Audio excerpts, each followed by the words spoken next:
முதல் வினா 11 லட்சம் கோடி மதிப்பில் உலகின் மிகப்பெரிய அணையை எந்த நதியின் குறுக்கே கட்ட ஒப்புதல் அளித்துள்ளது சீன நாடு? விடை பிரம்மபுத்திரா நதியின் குறுக்கே. இரண்டாவது வினா சுபோஜித் கிராம பஞ்சாயத்து அபியான் பிரதமர் நரேந்திர மோடியால் எப்போது துவங்கப்பட்டது? விடை 26 டிசம்பர் 2024 அன்று. மூன்றாவது வினா சுபோஜித் கிராம பஞ்சாயத்து அபியான் திட்டத்தின் நோக்கம் என்ன? விடை கிராமங்களில் ஊட்டச்சத்தை மேம்படுத்துதல்.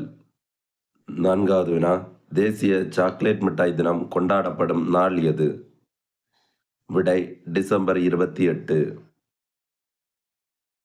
ஐந்தாவது வினா நல்லக்கண்ணு அவர்களின் 100ஆண்டு பிறந்தநாள் தினத்தை ஒட்டி எந்த மருத்துவமனைக்கு அவரது பெயரை சூட்டினார் முதலமைச்சர் மு.க. ஸ்டாலின்?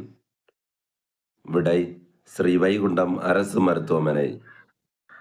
ஆறாவது வினா 2024-25 நிதியாண்டில் பணிபுரிய சிறந்த இடம் என்ற விருதை பெற்ற நிறுவனம் எது? விடை TNPL Tamil Nadu news print and paper நிறுவனம். ஏழாவது வினா நிதித்துறையில் ஏஐ பயன்பாட்டில் நெறிமுறைகளை வகுக்க யார் தலைமையிலான குழு அமைத்தது ரிசர்வ் வங்கி? விடை பேராசிரியர் புஷ்பக் பட்டாச்சாரியா தலைமையில் 8 உறுப்பினர்களை கொண்ட குழு அமைத்துள்ளது.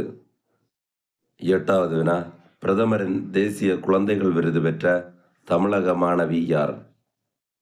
விடை ஜனனி நாராயணன். ஒன்பதாவது வினா மத்திய அரசின் வருவாய்த்துறை செயலாளராக மத்திய அரசு யாரை தேர்வு செய்துள்ளது? விடை அருணிஷ் சாவ்லா. பத்தாவது வினா கடந்த மக்களவைத் தேர்தலில் பெண்கள் எத்தனை சதவீதம் வாக்களித்துள்ளனர்? விடை 65.78% பேர். ஆண்கள் 65.55% பேர். 11வது வினா 2023-24 நிதியாண்டில் அதிக நன்கொடை பெற்ற அரசியல் கட்சி எது? விடை பாரதிய ஜனதா கட்சி. 2வது இடம் காங்கிரஸ் கட்சி.